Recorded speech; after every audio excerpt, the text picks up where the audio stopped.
In 1815, after 12 years of war, Napoleon was finally defeated, and the great powers of the time attempted to create a balance of power to make sure a great war that ravaged the entire continent would never happen again. Some countries wanted to go back to the pre-war status quo, and others wanted to expand in territory. But one thing that no one really wanted was to revive the Holy Roman Empire. The HRE was dissolved in 1806 when the last emperor abdicated after the defeat of Austrian and Russian troops by Napoleon at the Battle of Austerlitz. In its stead, the German Confederation was established. It functioned as a military alliance between most territories of the former HRE, with the notable exception of the Austrian Netherlands, which was given to the Kingdom of the Netherlands. Before I delve into the geopolitical changes of this alternative history scenario, I think it's important to explain what the Confederation actually was and what effect it had on the German people. The Federal Convention was the governing body of the German Confederation. Federal law was binding and thus superior to state law, but important decisions could only be accepted by unanimous vote, which in reality made the Confederation quite ineffective, since Austria and Prussia rarely agreed on things. What it did do was create peace between the German states. Member states were not allowed to leave legally, but it was possible for other states to join if they were accepted by unanimous decision. Despite the German Confederation mostly functioning as a military alliance, it did cause nationalist sentiment in its citizens, especially after Prussia pushed for economic integration. The newfound nationalism was clearly demonstrated in 1848. When revolution swept through the German states from Berlin to Vienna. The revolutionaries were a mixed bag of nationalists, liberals and socialists, with most being a combination of the three. They demanded a unified German empire with a liberal constitution. They were more successful in some German states than others. They were even able to replace the Federal Convention with their own imperial government for a while, until they were eventually crushed by Austria and Prussia. They managed to crush the revolutionaries, but not their sentiment, which remained strong. The groundwork for the German Empire had been laid.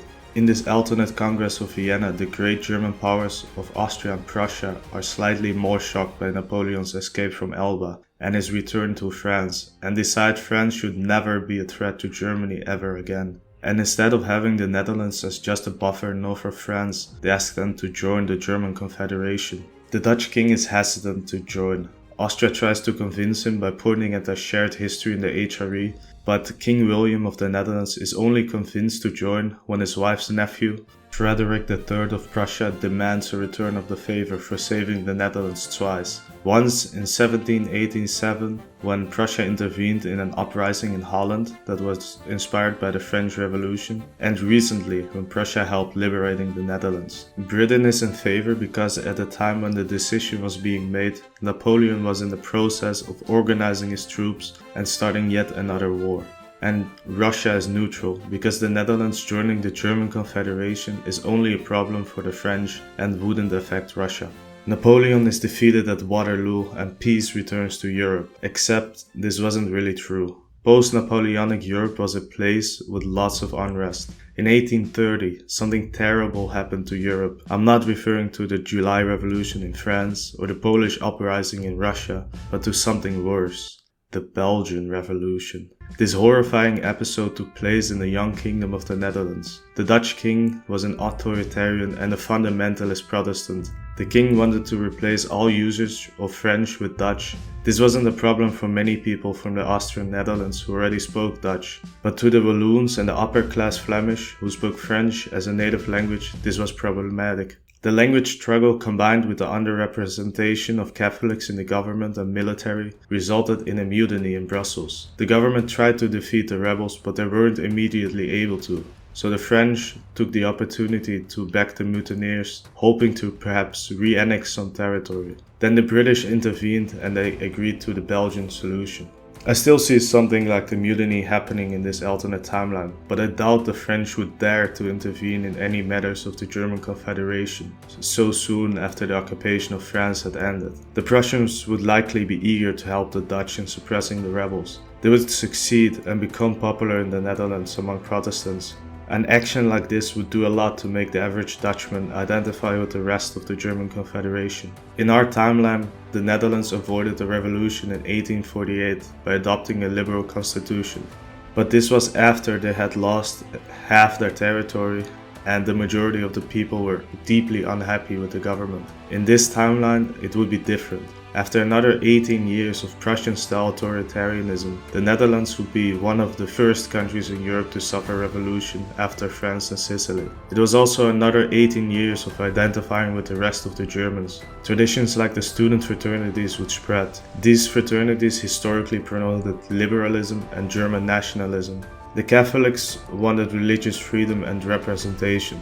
The liberals wanted freedom of speech. And much like in Prussia and Austria, the students would unite the desires of the peasants and workers with their greater German ideals. The Netherlands would still adopt a liberal constitution, but it would ironically be less liberal with the revolution of 1848 than it was in our timeline without revolution.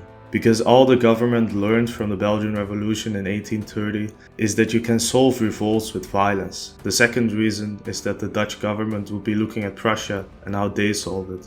Instead of making the king a mere figurehead with no real power, they would copy Prussia, which had a weak parliament and a strong king who appointed a chancellor. Not a lot would change in Europe from our timeline until 1866, aside from cultural and domestic changes in the Netherlands. In 1866, Austria and Prussia are preparing for a war over a disagreement about Schleswig and Holstein, following a war with Denmark. In 1866, Austria and Prussia are preparing for war over a disagreement about Schleswig and Holstein following a war with Denmark. The Netherlands allies itself with Prussia after its neighbor the Kingdom of Hanover chose Austria's side. I'm quite certain the Netherlands would choose Prussia over Austria. The conservative Protestant monarch of the Netherlands would favor the Protestant power over the Catholic power. His grandmother was a Prussian noblewoman and, for the simple, pragmatic reason of potentially gaining land from the Kingdom of Hanover. In our timeline, France favored Austria slightly over Prussia, but decided to stay neutral after negotiations with Bismarck. The risk of joining the war against Prussia just wasn't worth the reward. Now, with the Netherlands in Prussia's coalition, Napoleon III would feel much more threatened by Prussia. Many people in the French government would feel like it was now or never. If they didn't limit Prussia's power now with the help of Austria and the minor German states, they would stand completely alone against an even more powerful Prussia. After refusing to guarantee neutrality during negotiations with Bismarck, it was clear France was preparing to enter the war on Austria's side.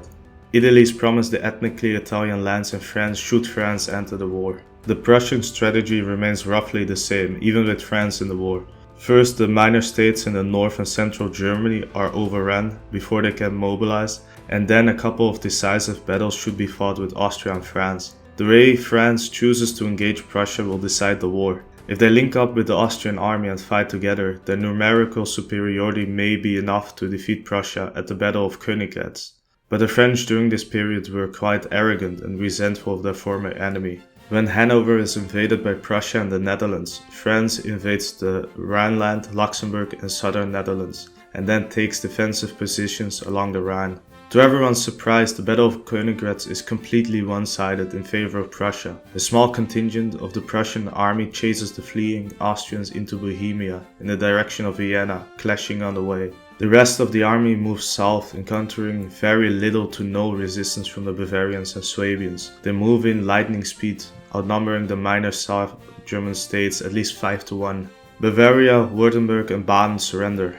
It's Austria and France and a couple leftover minors against Prussia, Italy and the Netherlands. On paper, Austria and France still outnumber the Prussian coalition by at least 100,000, but the Austrians don't have much morale and only stay in the war hoping for a miracle from France. Austria focuses on Italy and takes in defensive positions on the border after fighting off the Prussian divisions in Bohemia.